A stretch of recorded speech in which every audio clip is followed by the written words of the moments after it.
Cuma ijazah kau itu tidak laku, ijazah SD cuma bisa. Jadi saya masuk pegawai itu menggunakan ijazah SD.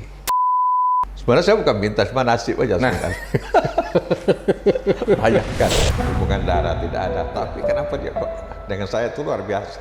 Orang tidak pernah saya lupakan membaca doa.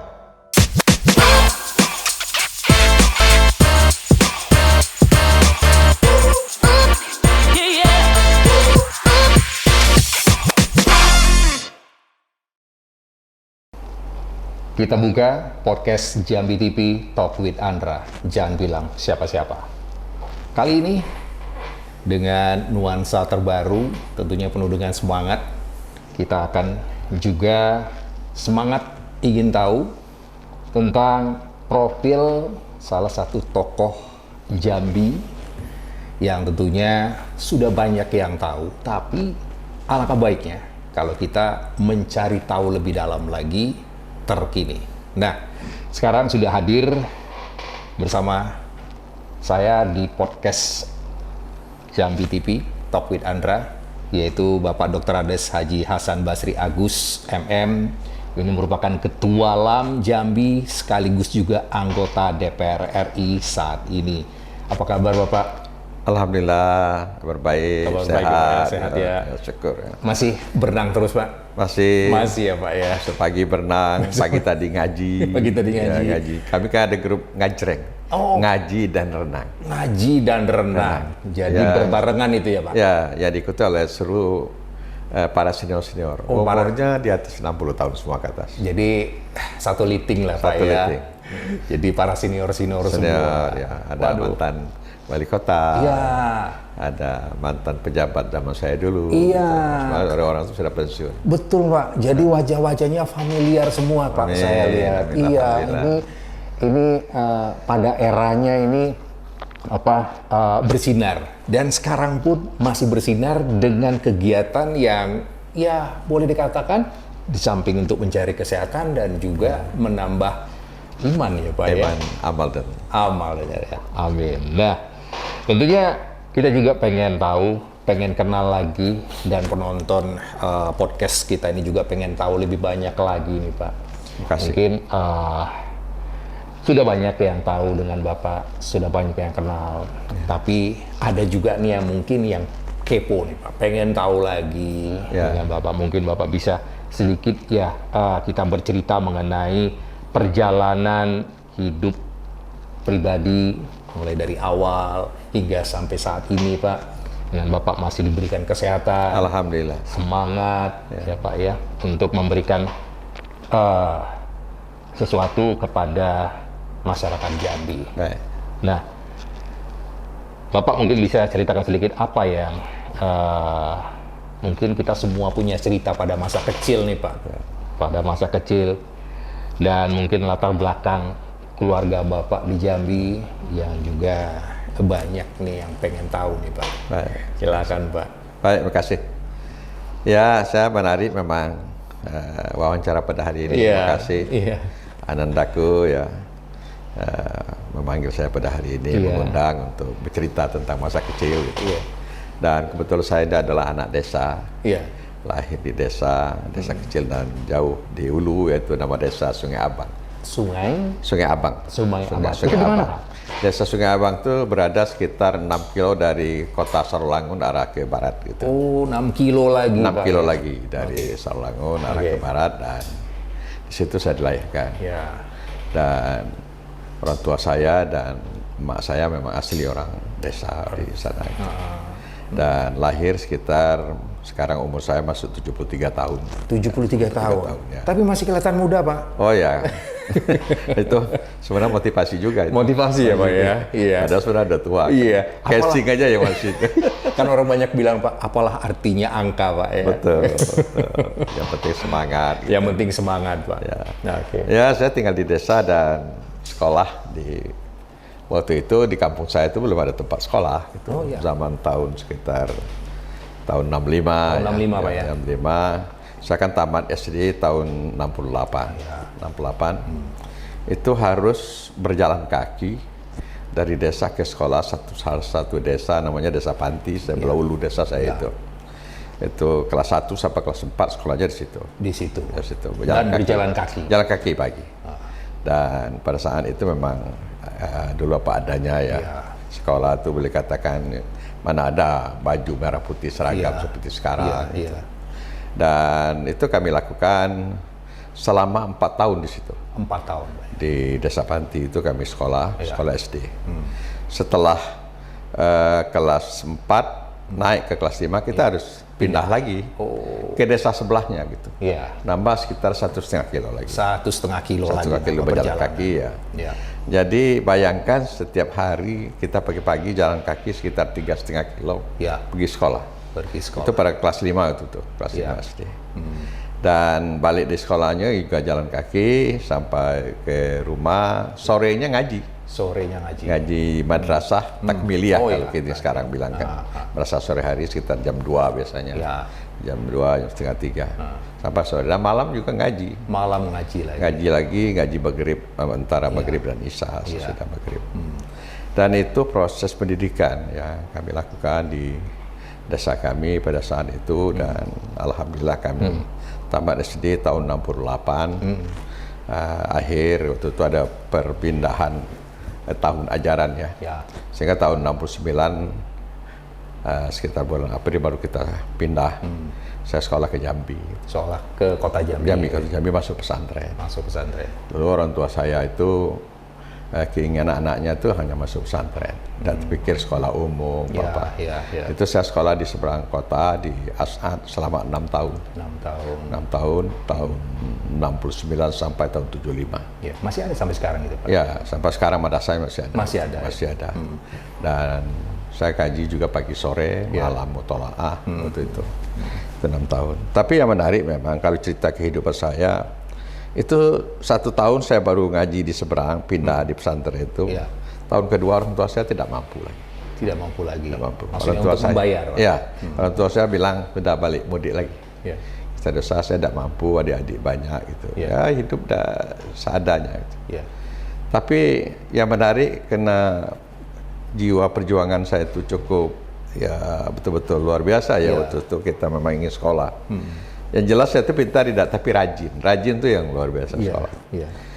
Akhirnya saya bilang berunding dengan bapak saya, tolong kirim beras saja 1 kaleng, 1 bulan. Malam hari biasa nambang perahu. Waktu itu belum ada ketek, masih nambang. Dari Walakemah ke pasar. Nyebrang juga. Nyebrang. Itu Sungai Asam sekarang. Di situ. Karangasem ya. Itu saya lakukan hampir ya 1 minggu tuh kadang 3 kali, 4 kali. Untuk menambah biaya untuk hidup.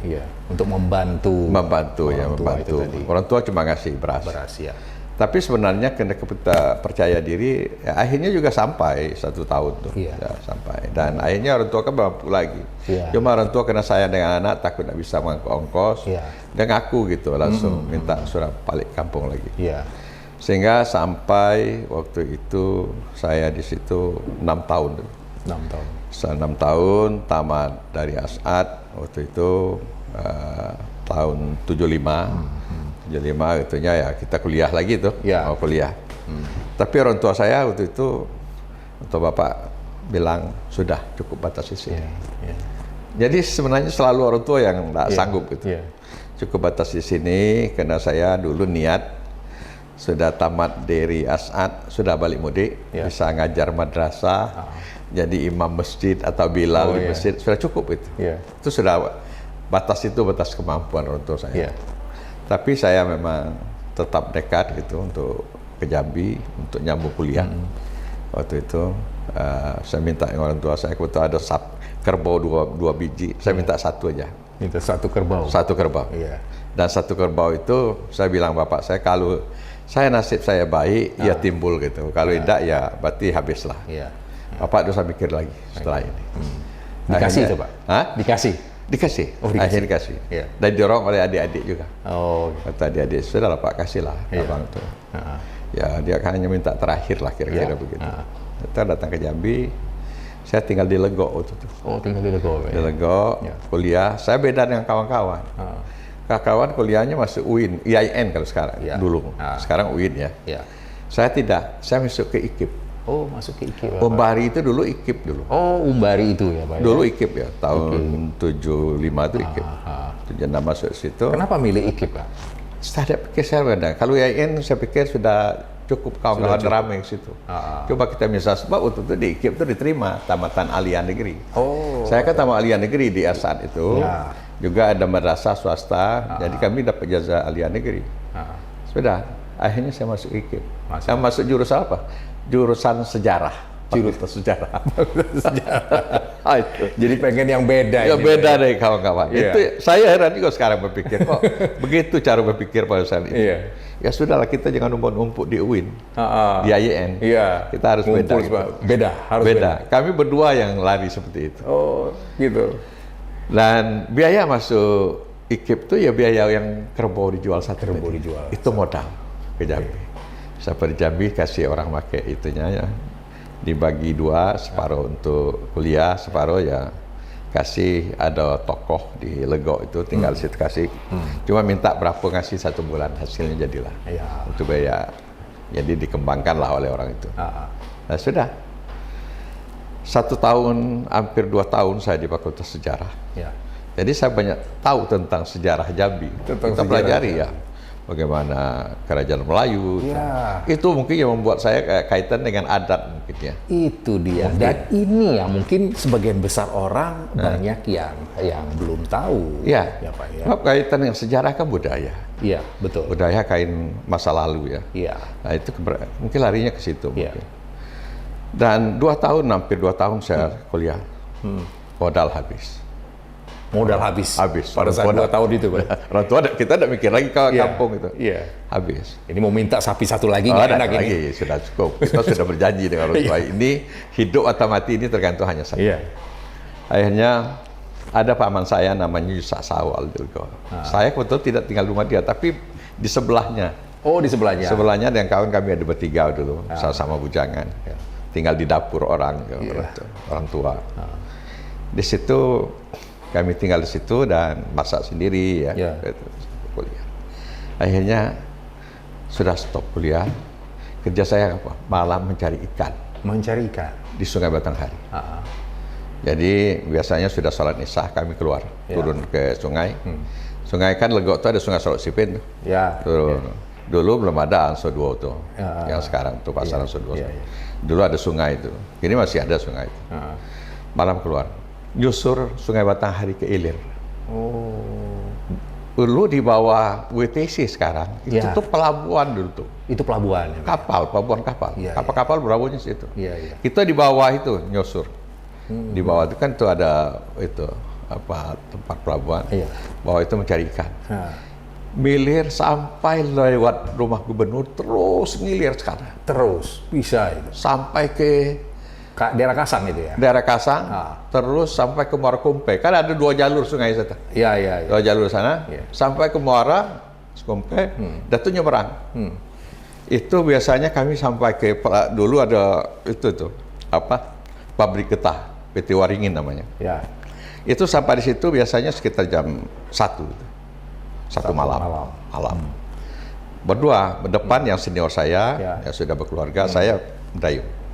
Kita masih bujangan kan. Nah, jadi nyangkut perahu di situ, istirahat sampai menunggu jam 3:30 pagi. Setengah 4 pagi kita bergoyor lagi mudik, masuk ke Sungai Asam sekarang. Dulu masih bagus sungai, airnya masih dalam. Sekarang dah jernih ya Pak ya. Sekarang lah sudah itu surut.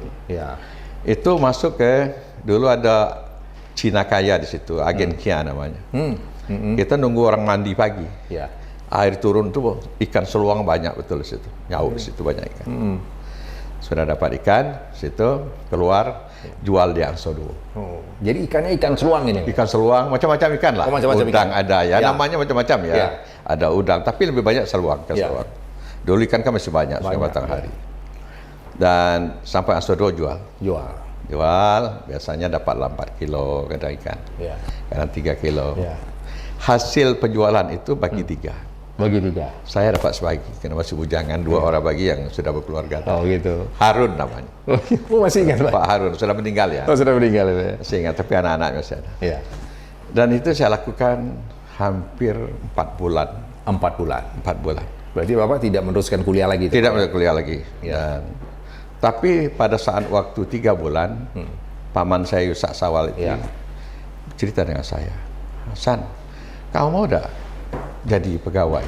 Tapi sementara kau tenaga sukarela dulu. Ya. Ada pengangkatan pegawai negeri. Itu pegawai daerah, tapi ditugaskan di dinas kesehatan. Oh mau sebenarnya. Cuma ijazah kau itu tidak laku, ijazah SD cuma bisa. Jadi saya masuk pegawai itu menggunakan ijazah SD. Diangkat pada bulan 77, tahun 77. Tahun 77. 76, 77. Iya. Jadi pakai ijazah SD. SD.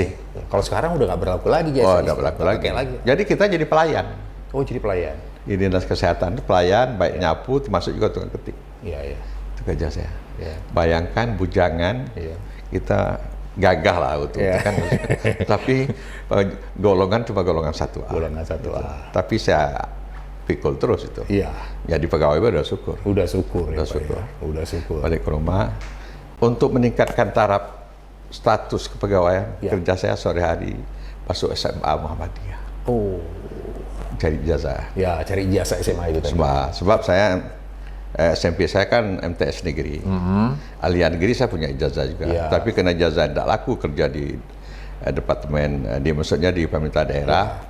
Sebab itu katanya kalau ijazah aliyah sanawiyah itu katanya itu kerjanya departemen agama.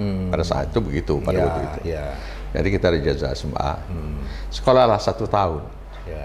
Jadi pagi masuk kantor, jam 12 pulang, jam 2 masuk, pas mampirnya di depan Masjid Al-Falah sekarang, turun ke bawah, beringin di bawah tuh, situ SMA Muhammadiyah dulu.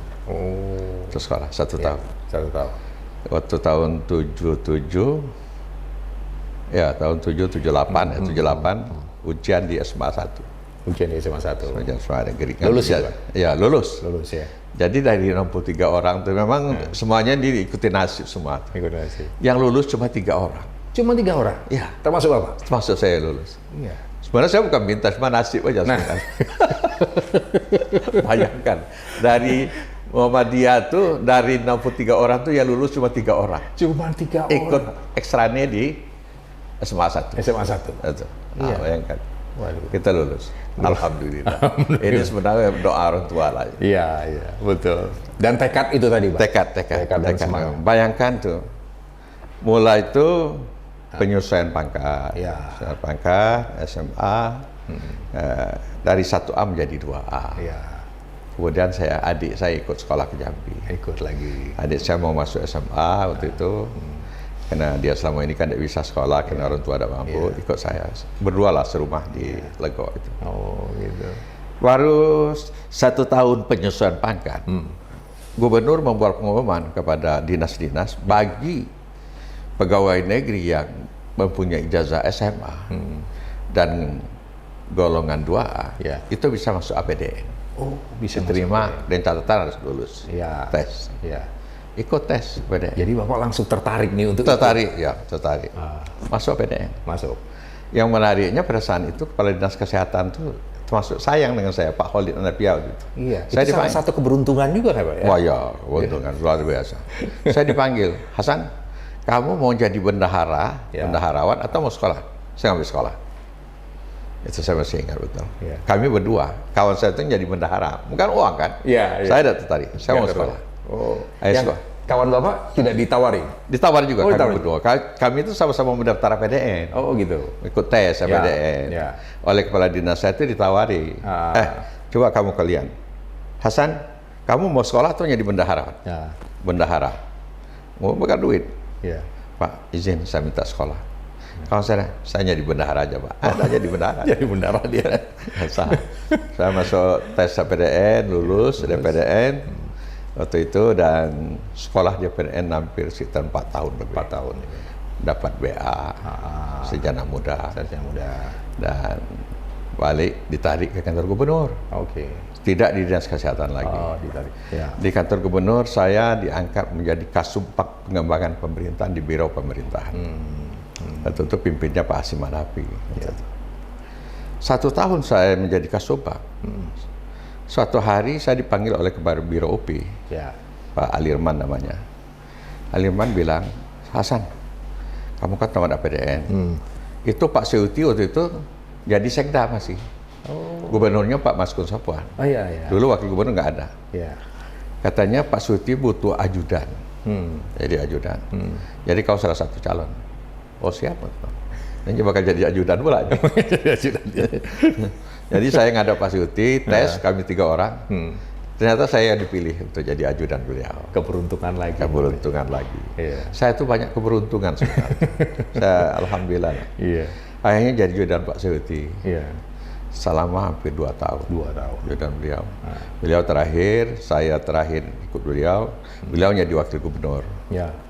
Saya sekolah ke Medan. Ikatan Dinas sekolah di Medan. Sebab dulu ada program bagi APDN yang sudah bekerja, kalau mau ikut Ikatan Dinas, tes, masuk bisa ke sekolahnya di Ikatan Dinas di Universitas Sumatera Utara Medan. Dulu ada UGM, ada ke Medan, macam-macam. Saya ngambil ke Medan. Masuk ke Fakultas Psikol USU Medan dari APDN. Dan itu saya jalani sekitar 1 tahun 6 bulan. Jadi 18 bulan.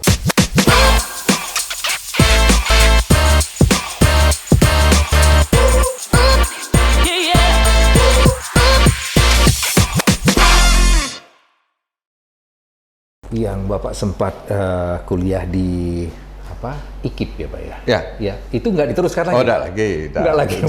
Ada waktu, tidak ada lagi. Ada waktu. Jadi IKIP itu batas itu ada cerita. Jadi sudah batas itu ya Pak ya? Itu aja cerita. Jadi nggak dilanjutkan lagi. Cuma pikir masuk SMA tadi. Karena kepikir masuk SMA itu tadi Pak ya? Kalau di KIP kita kan pasti golongan 1 kan? Jadi tinggal itu, dan ada peluang baru masuk PDN lagi. Jadi sapi tadi ya udahlah lewat lah itu. Udah lewat, sapi udah habis, tidak ada lagi cerita. Udah habis lah itu. Tapi dari hasil itu akhirnya membuahkan hasil yang lebih besar lagi ya Pak ya? Luar biasa. Sehingga Bapak bisa... Akhirnya saya tamat PDN, tamat USU Medan, dan kembali ke kantor gubernur. Ada tugas selanjutnya, mungkin saya cerita terus gitu. Iya, nggak usah Pak. Dan itu pun akhirnya sudah bisa mencapai sampai tentunya Bapak sudah terjun ke dunia pemerintahan. Dan akhirnya ini juga berkaitan dengan yang namanya dunia politik. Nah, mungkin momen yang paling menentukan dalam hidup Bapak, di samping Bapak sudah terjun ke pemerintahan dan juga dunia politik. Ini apa nih momen yang paling menentukan? Sebenarnya begini, momennya begini. Saya sebenarnya kan tadi, ceritanya panjang juga sebenarnya. Singkat aja Pak. Singkat ya. Dari tadi setelah saya tamat USU Medan, saya melapor Pak Seuti. Pak Seuti sudah jadi gubernur. Kata beliau, Hasan, kau pindah ke Batanghari.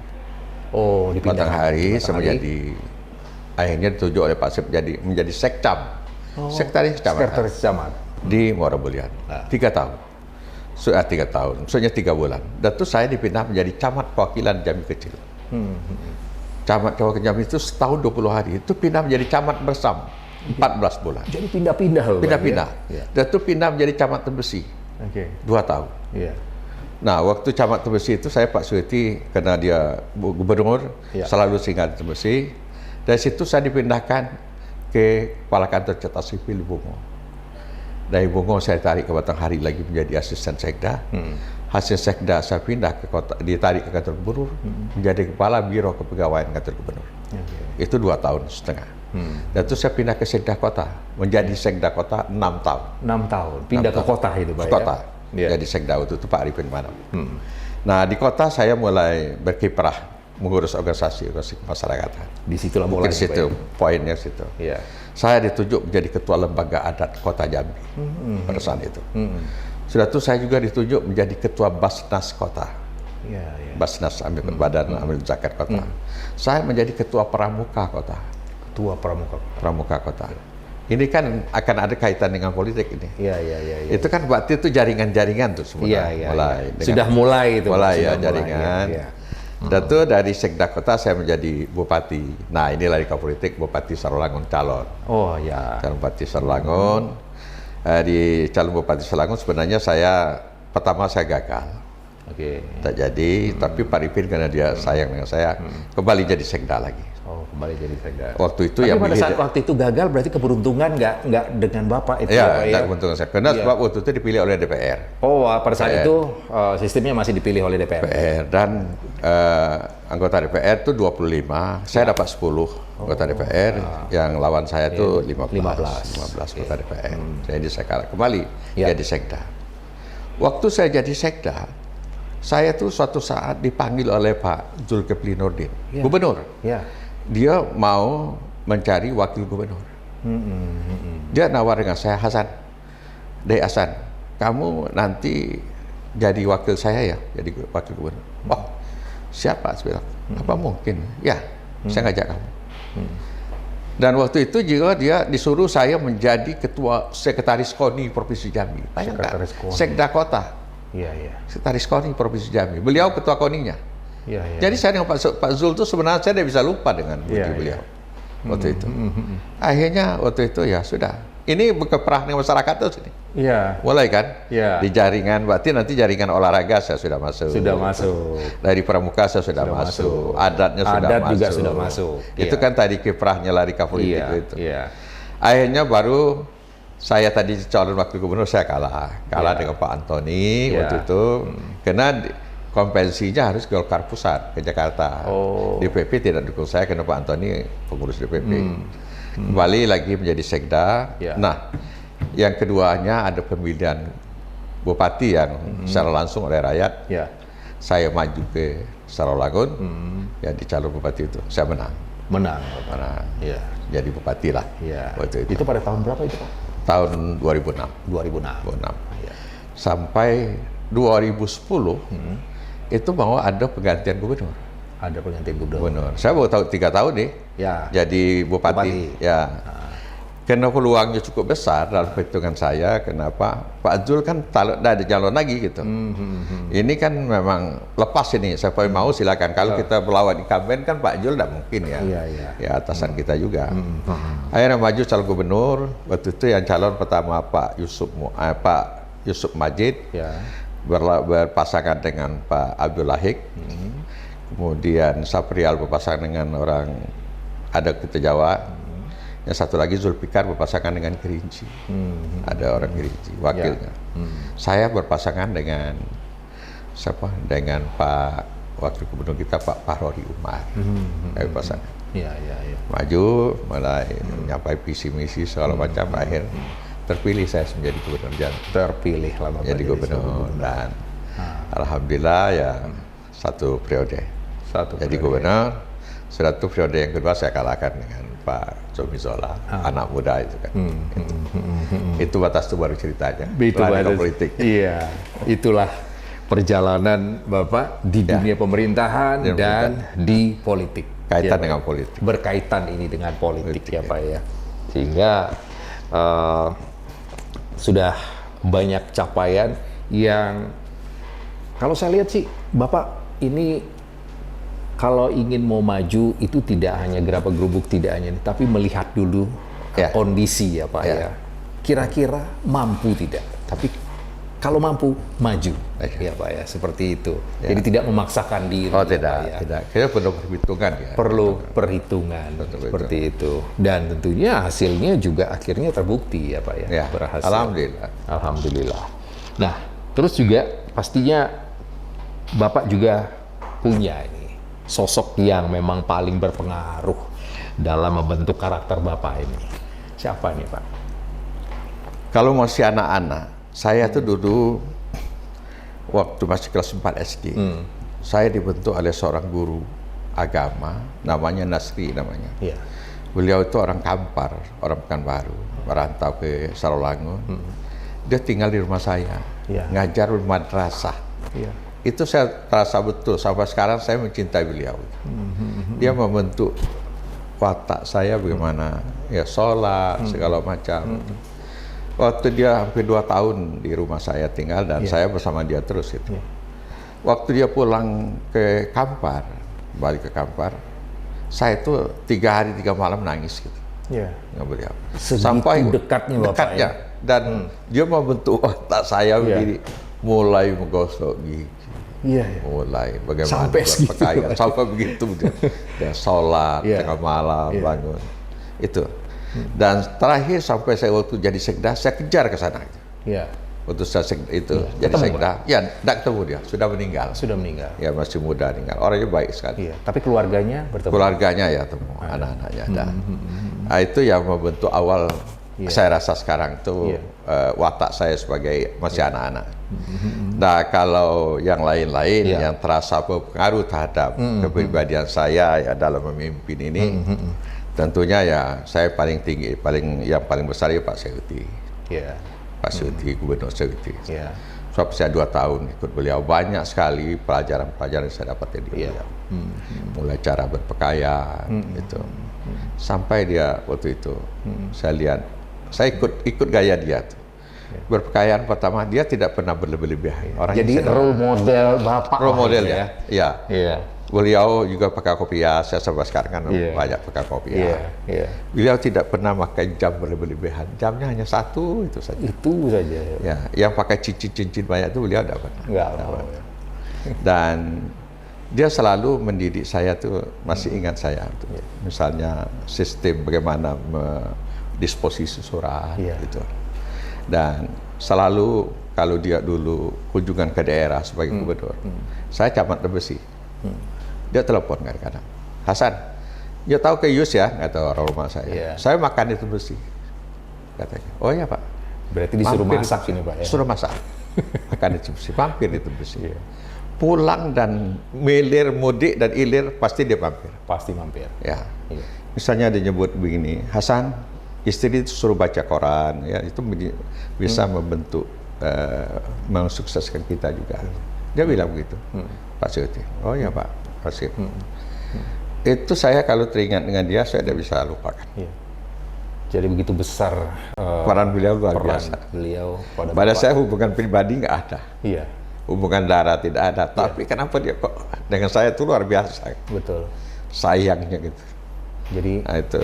Kalaupun beliau mendengar apa sebenarnya yang Bapak ingin sampaikan yang belum pernah terucap ini Pak? Oh, yang jelas sampai sekarang orang tidak pernah saya lupakan membaca doa setiap sholat. Saya mendoakan beliau itu setiap sholat. Kalau saya mendoa Bapak saya pasti saya mendoakan dia. Itu Pak Seuti. Itu yang paling. Saya bersyukur saya menjadi ajudan beliau. Terakhir saya melepas beliau ke Liang Lahat sebagai gubernur kepala daerah. Bayangkan, dulu jadi ajudan beliau. Sekarang saya melepas beliau upacara kemiliteran sebagai gubernur kepala daerah. Bayangkan itu. Saya menarik juga dengan beliau. Waktu saya dilantik jadi gubernur, saya kan selalu minta doa dia. Saya undang dia untuk pelantikan.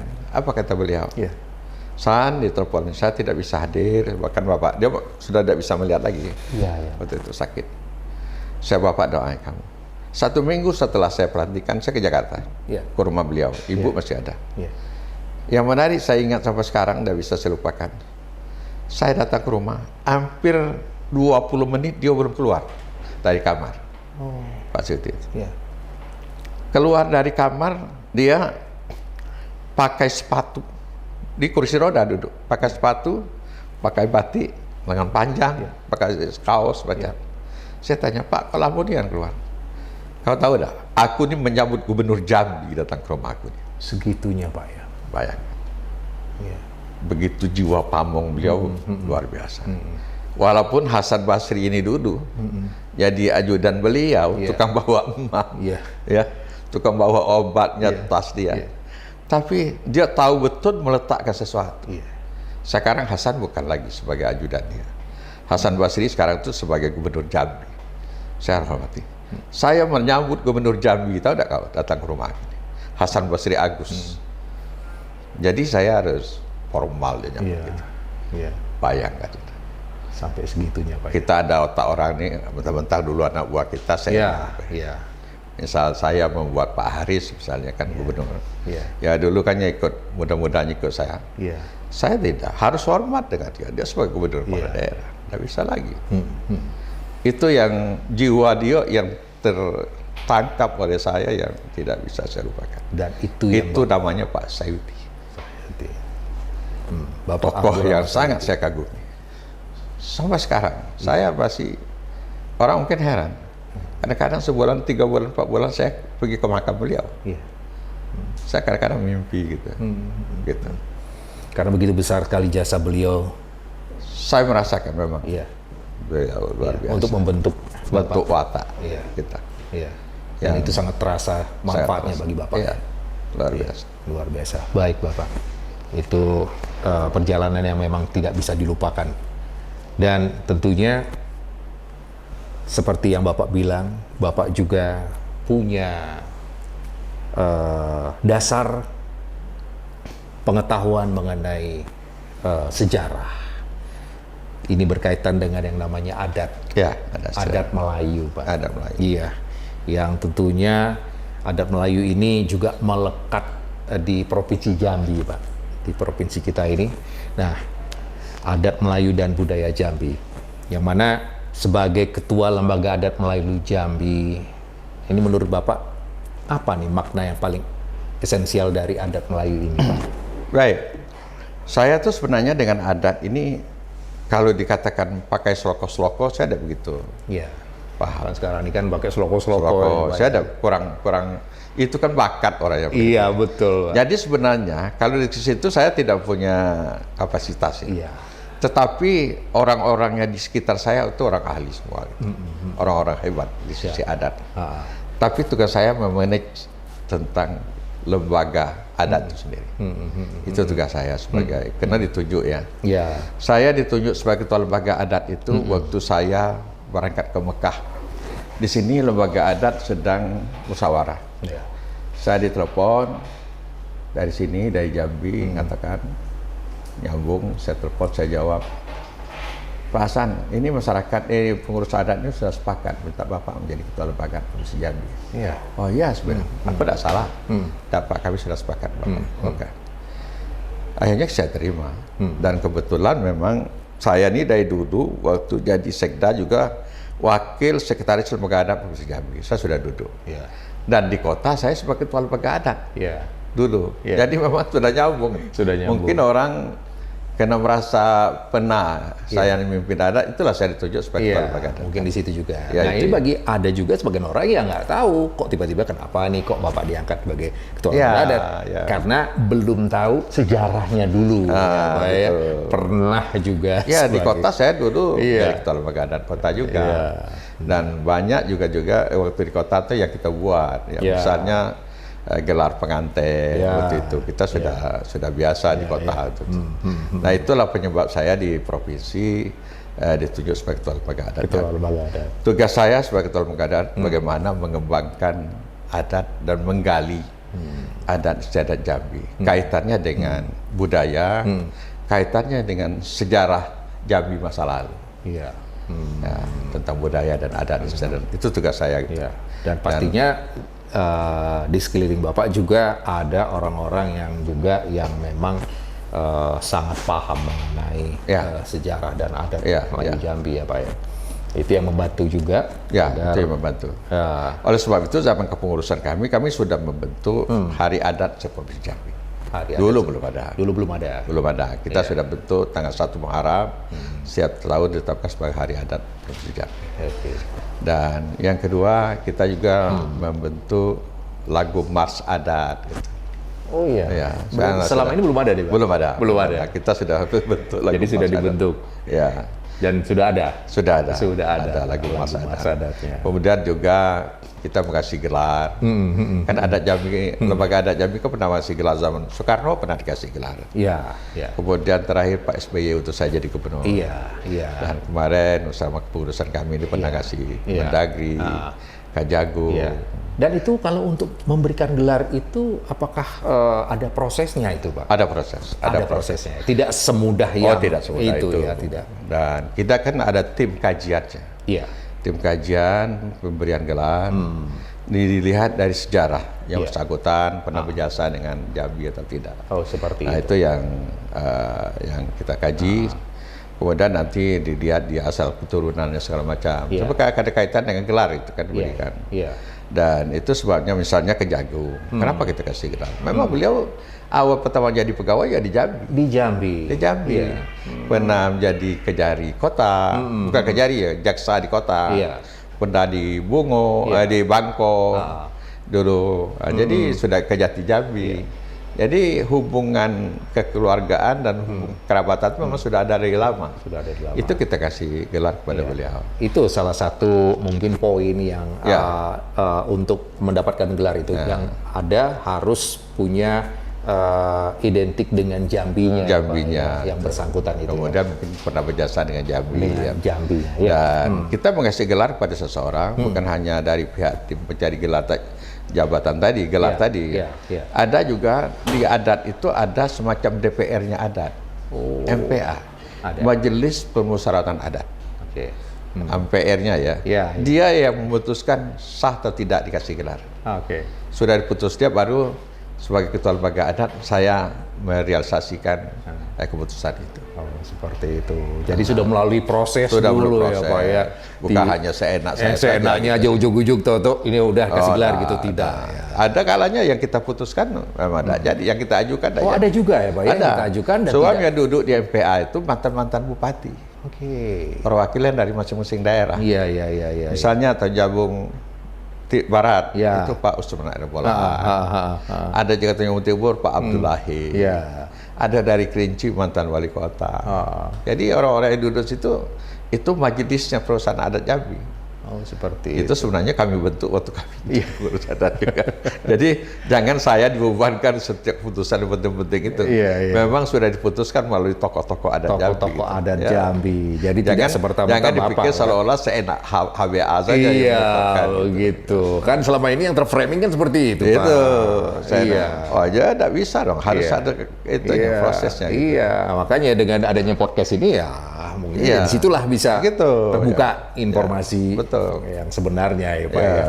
Oke.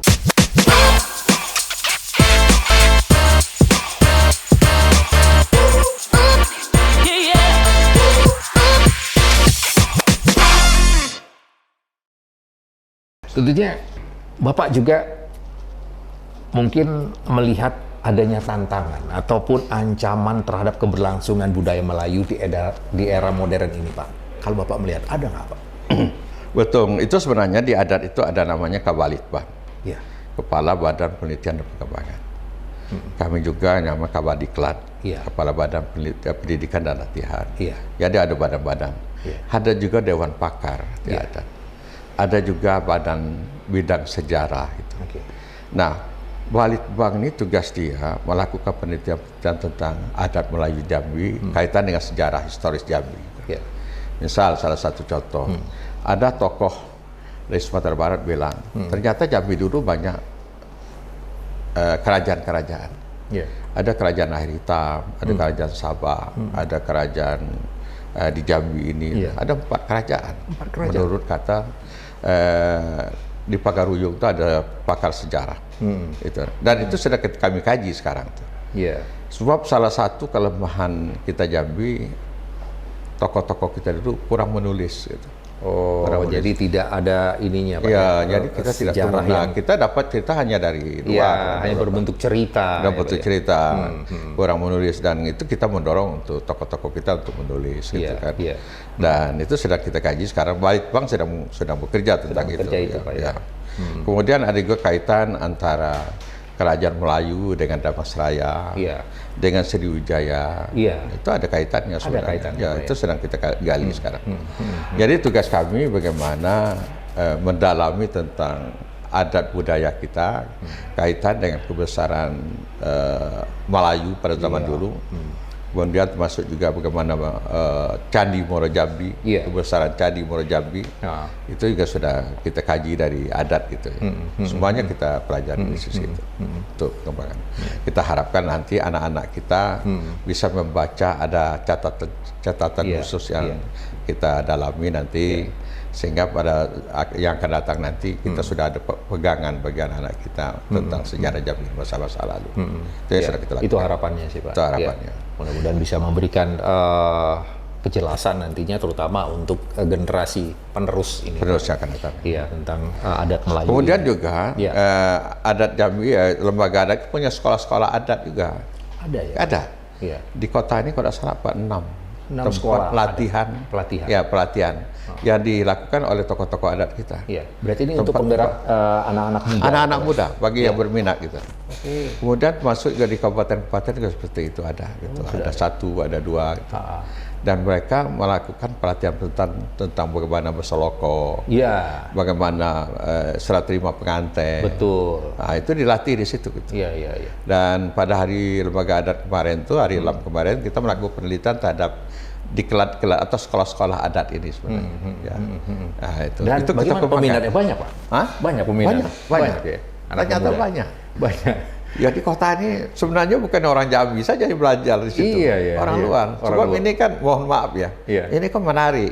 Mereka umumnya kekurangan tenaga kita. Misal orang pengantin di satu minggu kan sampai 10, 8, itu kan butuh petugas adat semua. Betul. Ada 2 orang di halaman. Dan ini sekarang masih kekurangan ya Pak ya? Masih kekurangan itu kalau seandainya. Kekurangan. Mungkin di sini ada yang mau. Mau job. Banyak dosa orang kita Jawa. Latihan. Mungkin ada bakat ya. Iya. Orang kita bukan hanya orang Jambi saja. Bukan orang Jambi aja. Orang Jawa juga mau belajar. Maaf ya.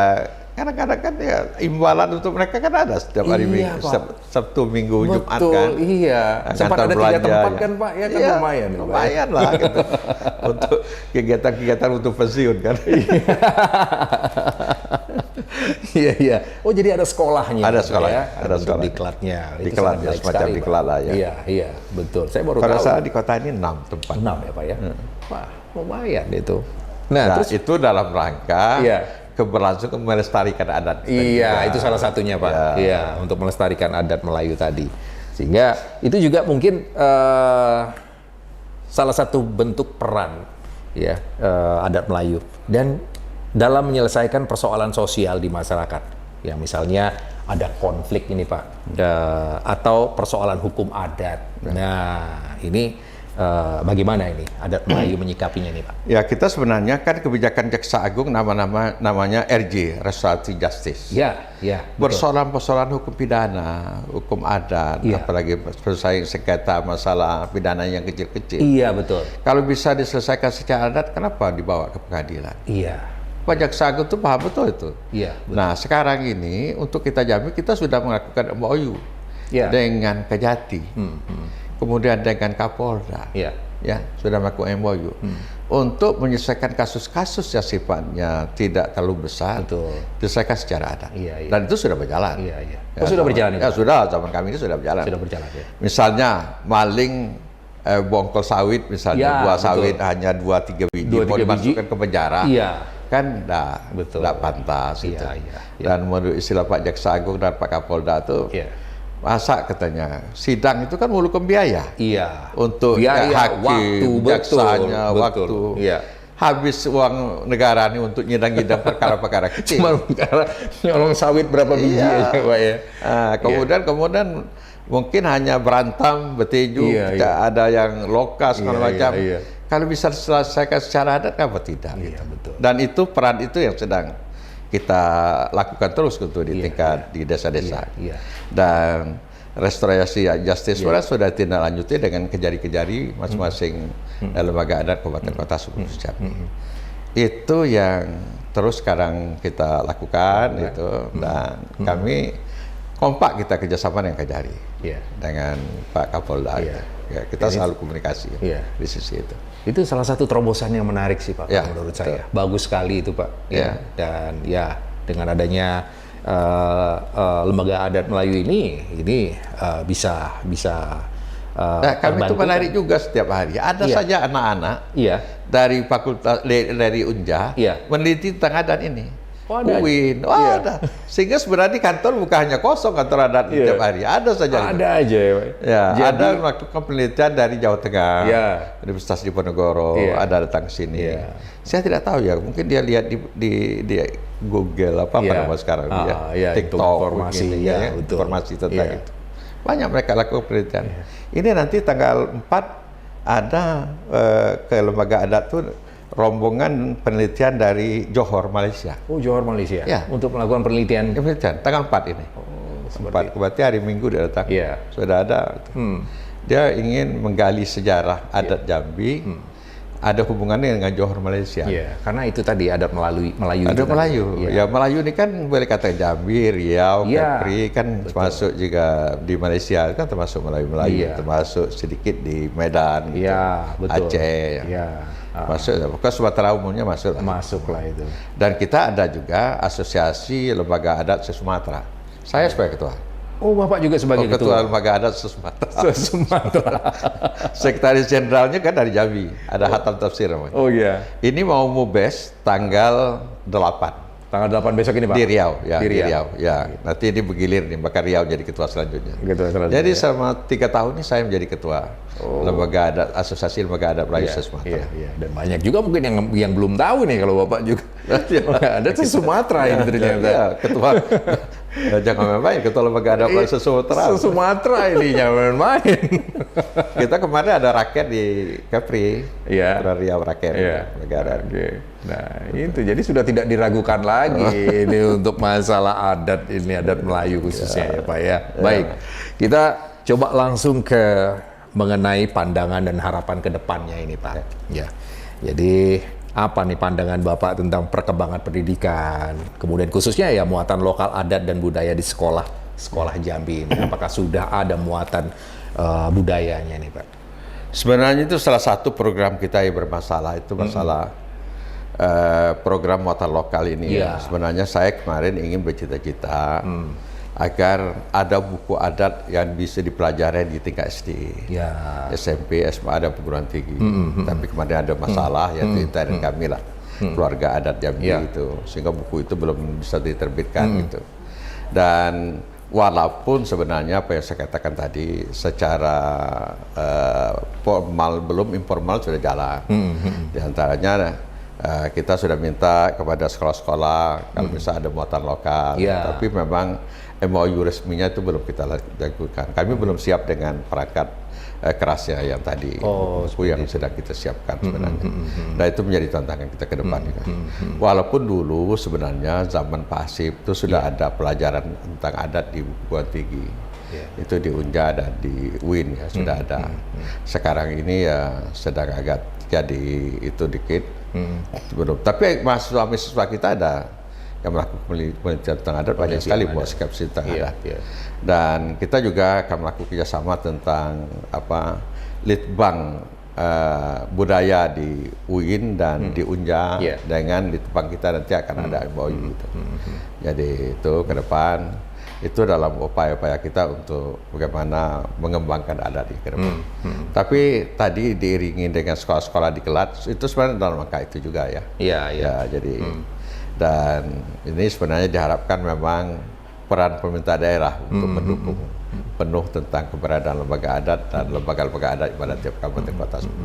Ya, kalau bisa sih itu memang bisa direalisasi khususnya pendidikan di tingkat sekolah dasar, Pak. Ya, sekolah dasar. Biar bisa lebih lagi mereka. Sebenarnya ini kan sebenarnya ilmu budi pekerti lah. Iya ya Pak ya. Itu masuk adat lah budi pekerti. Iya.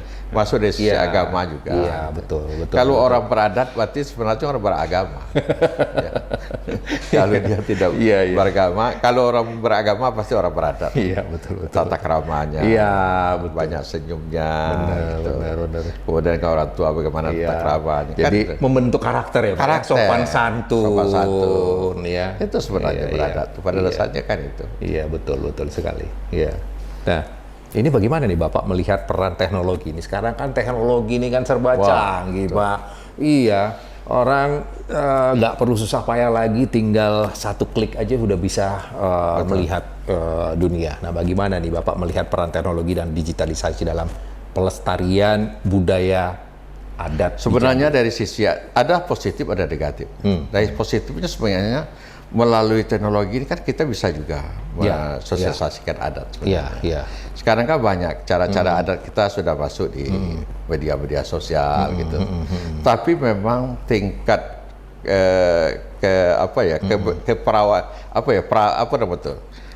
sangat berdampak negatif terhadap perkembangan anak-anak kan dengan teknologi ini juga ada. Itu menjadi menjadi tantangan kita ke depan. Saya barusan dapat laporan, ternyata di kota ini di seberang saja ada 5 SD yang kosong. Ada 5 SD yang kosong. Maksudnya kosong tidak punya murid. Gitu. Tidak punya murid. Ya, tidak dipakai lagi sekolah. Iya. Itu apa? Karena banyak orang tua kita masuk anak-anaknya ke sekolah agama. Oke. Iya. Boarding school atau sekolah agama. Iya. Dan SMP juga 2 kosong, muridnya sudah mulai kosong. Sudah mulai kosong. Belum lagi di kabupaten-kabupaten lain. Iya. Yang justru sekolah ini sekolah-sekolah agama yang membludak. Iya. Pesantren baru didiri juga banyak murid itu. Banyak murid. Nah, ini sebenarnya ada suatu pergeseran. Iya. Pergeseran mungkin dengan teknologi ini mungkin. Iya. Apakah ini salah satu kekhawatiran orang tua, Pak? Saya pikir ya, pasti gitu. Iya. Yang karena itu tadi akibat dari teknologi dari media-media ini yang luar biasa. Iya. Kalau di pesantren anak-anak kita kan tidak pakai HP, tidak boleh, dilarang pakai HP kan, gitu. Dan di pesantren kan dididik anak-anak bagaimana sholatnya tepat waktu, disiplin agamanya gitu. Itu yang saya lihat. Iya. Saya kan karena saya kan Komisi 8 DPR RI. Bapak di Komisi 8. Komisi 8 itu bidang Departemen Agama, Departemen Sosial dan pemberdayaan perempuan, masalah haji dan sebagainya. Itu saya paling rajin berkunjung ke pesantren-pesantren. Ternyata saya lihat pesantren luar biasa sekarang perkembangannya anak-anak. Dan sekolah umum sudah mulai ditinggalkan orang. Ya. Dan apakah pesantren sekarang ini mengikuti juga, Pak? Mengikuti zaman. Sekarang kan eranya teknologi, mereka juga mengikuti zaman itu. Ya dia belajar, misalnya komputer, belajar. Kita banyak bantu. Saya dari Komisi 8 banyak bantu komputer pada pesantren-pesantren. Kawan-kawan yang lain juga ada juga yang bantu dari DPR lain ya, sesuai dengan bidangnya masing-masing. Dan itu tadi, artinya dari pihak pesantren juga mengikuti perkembangan zaman itu. Misalnya ada pesantren mewajibkan bahasa Arab, bahasa Inggris. Ya. Ini tambah satu lagi bahasa Cina sekarang. Bahasa Cina ya. Iya. Karena ya Cina, perkembangan Cina kan luar biasa. Perkembangannya betul. Artinya pondok pesantren juga mengikuti perkembangan zaman ini. Gitu. Mau tidak mau ya harus. Kita yang semua ketinggalan. Iya. Coba lihat anak-anak dari pondok pesantren, sekolah agama ada nggak tawuran? Tahu Bapak? Iya. Ya nggak ada, Pak. Nggak ada kan? Iya. Ada berita, pesantren ini tawuran. Nggak ada, Pak. Sekolah aliyah negeri ada tawuran? Nggak ada. Artinya apa? Esensi agama anak kita ini penting sekali dari kecil dibekali dengan agama. Betul. Yang itu tadi balik lagi budi pekerti itu tadi, budi Pak. Pekerti. Penting juga ya, di surah agama tuh. Anak-anak murid kita di pesantren saya melihat kadang-kadang lewat depan guru Iya, itu. Main sopan ya kan. Mana berani? Boleh lihat pesantren besar. Gini. Saya kan kebetulan punya pesantren juga. Oh iya. Saya punya pesantren tahfiz Al-Quran. Pesantren Kitab Kuning 2 saya punya. Wah. Karena basic kita pesantren. Basic pesantren harus punya pesantren. Iya. Laku gitu. Banyak yang masuk. Gitu. Masih menerima ini, Pak, siswa, Pak? Di sini masih banyak. Ini masuk juga sosialisasi juga nih. Sebenarnya harus bayar ini. Harus bayar, Pak. Iya, mereka udah sanggup kok bayar. Iya. Saya punya pesantren di rumah itu tahfiz Al-Quran. Iya, cewek ya. Ada juga cowok sekarang. Ada juga cowok. Kemudian di Salangun baru bikin. Baru bikin ya, Pak ya? Itu muridnya sekitar 60-80 orang lah di Salangun. Oh, udah banyak juga. Itulah bangun pondok-pondok polanya gitu. Pakai masak kita masak bantu anak-anak kita. Anak yatim itu tidak bayar gitu. Oh, anak yatim tidak bayar. Ya. Masa bayar makan tuh anak setiap tahun masuk uang sekolah? Saya anak yatim ini, Pak.